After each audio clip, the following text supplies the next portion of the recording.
हाँ तो हेलो बच्चों। So welcome to the chemistry with Sachin and NEET PYQ series में हमारा ये है डे 12। और इस दिन हम बात करने वाले हैं किसकी, सॉल्यूशन चैप्टर की। सॉल्यूशन के चैप्टर में हम 16 से 23 तक के क्वेश्चंस देखेंगे। और जैसे कि आप 11 यानी कि 11 लेक्चर्स आप देखते हुए आ रहे हैं नीट पीवाईक्यूज के, उसमें आपको काफ़ी मदद मिली होगी, आपके लिए काफ़ी बेनिफिशियल रहा होगा। तो चलिए हम आगे और बढ़ते हैं और कुछ सीखते हैं थोड़ा सा, ठीक है। और थोड़ा स्पीड में देख लीजिएगा वीडियो को 1.5 करके, ताकि आपको टाइम भी आपका बचे और कुछ कंसेप्ट्स आपको मिल जाए, ताकि आप क्वेश्चंस को कर पाएँ, डील कर पाएँ एग्ज़ाम में।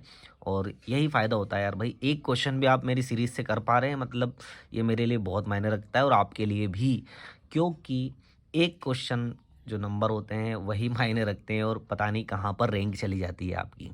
तो इस मेहनत को थोड़ा सा देखिएगा, अपनी भी और मेरी भी। चलिए देखते हैं।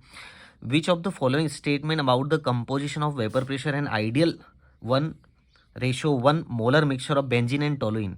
बेंजीन और टोलुइन का जो मोलर मिक्सचर है 1:1 है, बराबर में है एंड इज करेक्ट। एज्यूम करना है टेम्परेचर कांस्टेंट है और गिवन वेपर प्रेशर डेटा है 25 डिग्री सेल्सियस पर। बेंजीन का है 12.8 किलो पास्कल और टोलुइन का है 3.85 किलो पास्कल, ठीक है। तो जैसा आप लोग देख पा रहे हैं कि यहाँ मैंने जो है आंसर भी कर दिया है कि the vapour will contain a higher percentage of benzene, क्योंकि देखिए यहाँ पर इसका वेपर प्रेशर ज़्यादा है बेंजीन का।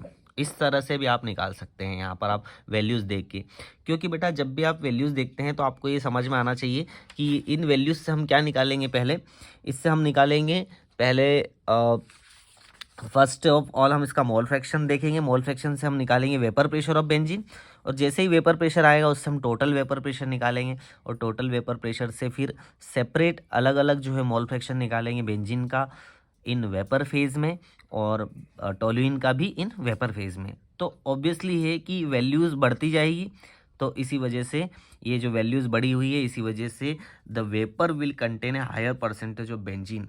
जिसका वेपर प्रेशर यहाँ बढ़ा है उसका ही वेपर कंटेन क्या रहेगा, ज़्यादा रहेगा। The vapour will contain higher percentage tolerance नहीं होगा ऐसा। Not enough information is given to make a prediction, ऐसा भी नहीं है। The vapour will contain equal amount of benzene, ठीक है, ये भी नहीं है। तो ये हमारा आंसर रहेगा। इसको हम सॉल्व भी कर सकते हैं, जैसे मैंने सॉल्व भी किया, लेकिन नहीं जाइए आप सॉल्व तक इतना, ठीक है, कोई बात नहीं, इतना भी काफ़ी है आपके लिए। नेक्स्ट है हमारा न्यूमेरिकल।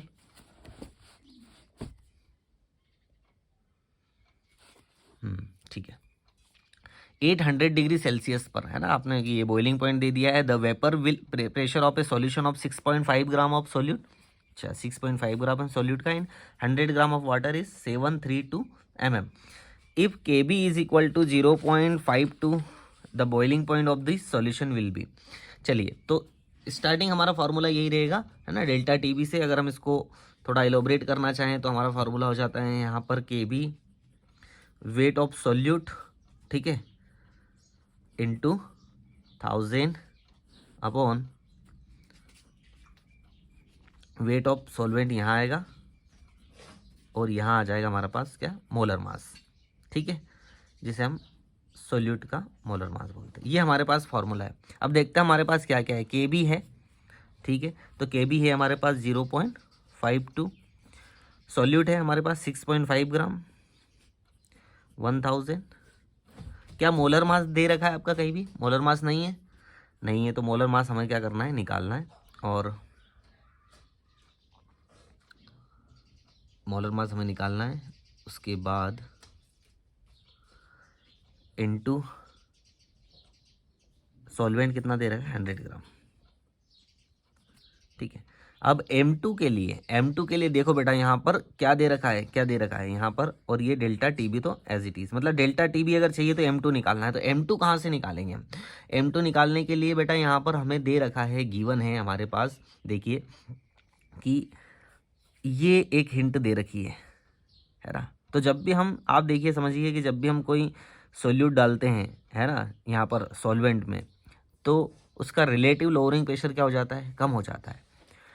तो इस वजह से यहाँ पर इस M2 को निकालने के लिए हमारे पास, है ना, हमारे पास देखिए यहाँ पर एक चीज़, यहाँ से हम सोल्व करने की कोशिश करते हैं कि यहाँ जो फॉर्मूला लगेगा वो लगेगा relative lowering of vapour pressure.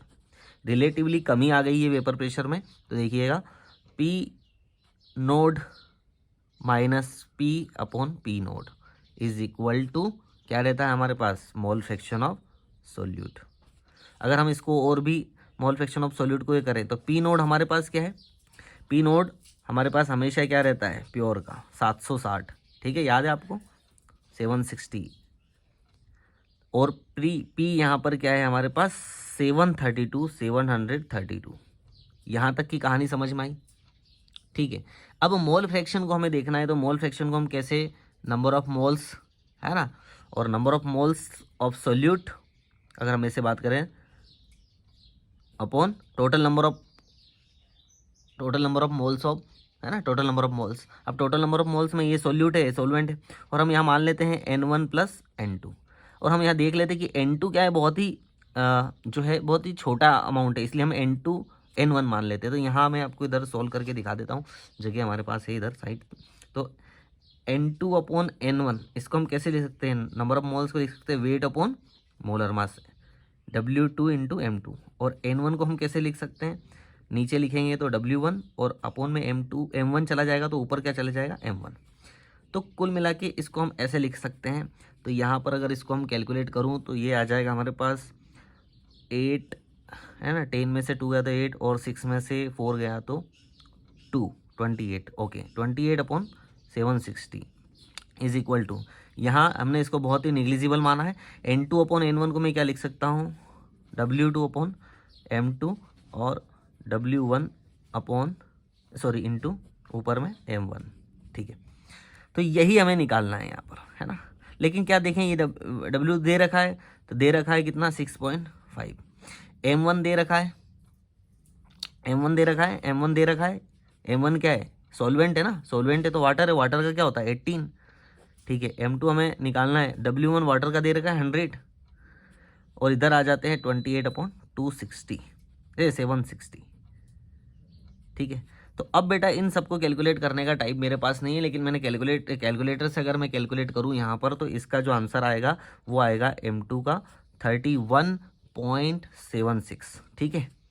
और इसी को हमें यहाँ रखना है, जैसे ही हम इसको यहाँ रखते हैं, है ना, यहाँ पर हम रखते हैं इसको 31.76 को इसकी जगह पर रखते हैं, तो क्या होता है,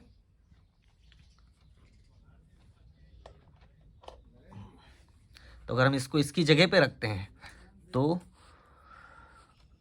जो हमारे पास कैलकुलेट करके डेल्टा टी भी जो आता है वो आता है बेटा यहाँ पर हमारे पास 1.06। तो ये नहीं है हमारा, लेकिन हमें बॉइलिंग पॉइंट लिखना है सॉल्यूशन का, क्या देखना था हमें, बॉइलिंग पॉइंट ऑफ सॉल्यूशन। तो 100 डिग्री में तो हो ही है, और 100 डिग्री और प्लस हम ये क्या कर दें 1.06, तो हमारे पास आंसर जो आ जाएगा वो आएगा 101.06 डिग्री सेल्सियस। तो यहाँ पर कोई ऑप्शन हमारे पास दिख रहा है 101 डिग्री सेल्सियस का। इस तरह से रिलेटिव लोअरिंग वेपर प्रेशर से M2 निकाला है, M2 को फिर इस सॉल्यूशन में 2 फॉर्मूले यहाँ पर लगे हुए हैं, बस इसका ध्यान रखिएगा आप लोग। क्लियर हुई यहाँ पर बात। चलिए नेक्स्ट क्वेश्चन पे। हाँ, तीसरा क्वेश्चन भी 16 का ही है। Which one of the following is incorrect for an ideal solution. Ideal solution में इनकरेक्ट कौन सा है, डेल्टा H मिक्सिंग 0 होता है, डेल्टा V भी 0 होता है, डेल्टा P भी क्या होता है 0 होता है, ऑब्जर्व कैलकुलेटेड, मतलब इनमें कोई चेंज नहीं आता आइडियल सॉल्यूशन में। बट ये delta G mixing is equal to 0, ये ऐसा कुछ नहीं है, तो ये वाला आंसर क्या है यहाँ पर इनकरेक्ट है ना। बाकी ये सब करेक्ट है, आपने देखा होगा ना, del H is equal to 0, del V is equal to 0, del P is equal to 0, ठीक है। ये सब आइडियल सॉल्यूशन की बात है ना, और रॉल्स लॉ को फॉलो करता है ना, रॉल्स लॉ को आपने देखा होगा ये। और जो आइडियल सॉल्यूशन नहीं होते हैं बेटा, है ना, वो क्या करते हैं, या तो पॉजिटिवली डेविएटेड शो करते हैं या निगेटिवली डेविएटेड शो करते हैं, है ना, इस तरह से। चलिए आगे क्वेश्चन और भी आएगा इसमें। चलिए वांट ऑफ फैक्टर्स आ गया है for a dilute aqueous solution of the strong electrolyte, बिल्कुल यहाँ अंडरलाइन कीजिएगा, बेरियम हाइड्रोक्साइड। तो यहाँ पर बेरियम हाइड्रोक्साइड लिखेंगे हम ऐसा, और अगर हम इसकी बात करें तो ये हो जाता है Ba2+ और +2 हाइड्रोक्साइड में, ठीक है, बेरियम 2+ और 2 हाइड्रोक्साइड में कितना आएगा यहाँ पर देख पा रहे अपन, 1 और 2 कितना आ गया 3, 1 आयन और यहाँ 2 आयन कितना आ गए 3, तो यहाँ पर 3 आंसर आएगा इसका राइट। इस तरह से हम निकालते हैं, बट स्ट्रॉन्ग इलेक्ट्रोलाइट। ठीक है, नेक्स्ट क्वेश्चन हम आ जाते हैं।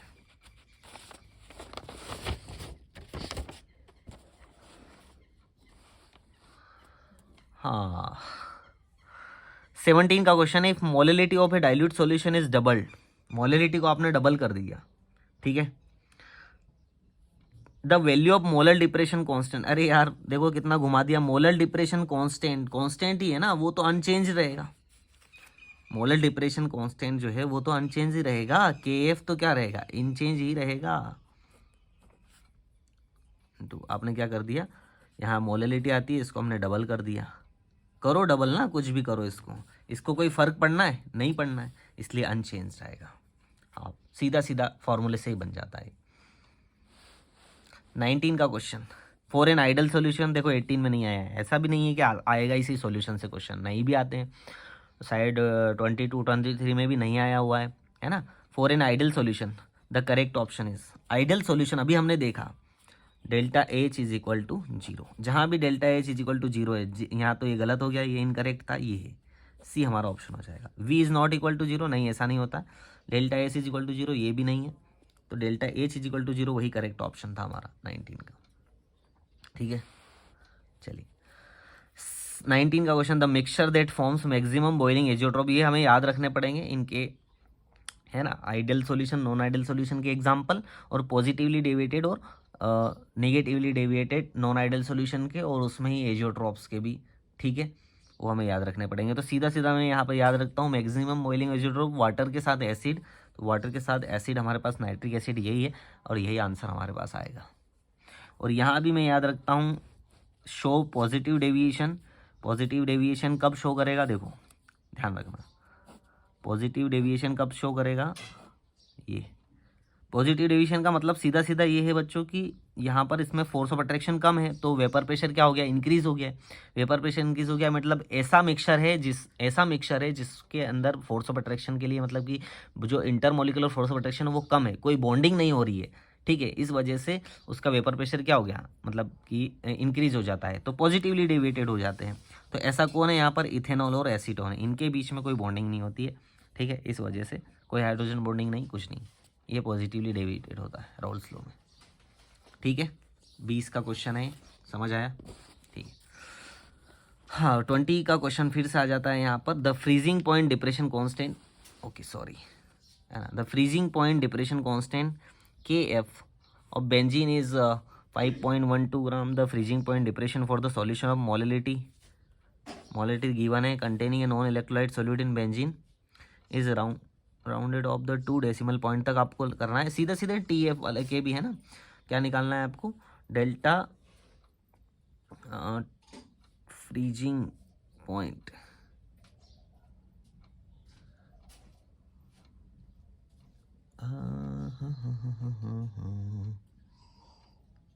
Okay, delta freezing point depression constant K F benzene freezing point delta T F is equal to K F और मोलिलिटी, यही फार्मूला लगेगा यहाँ पर हमारे पास। मोलिलिटी भी गिवन है, के एफ भी गिवन है। के एफ कितना है 5.12 इंटू 0.078, बस मल्टीप्लाई कर लीजिए इसको और सीधा आपका आंसर आ जाएगा यहाँ पर 0.40। ठीक है, ये आ जाएगा आपको।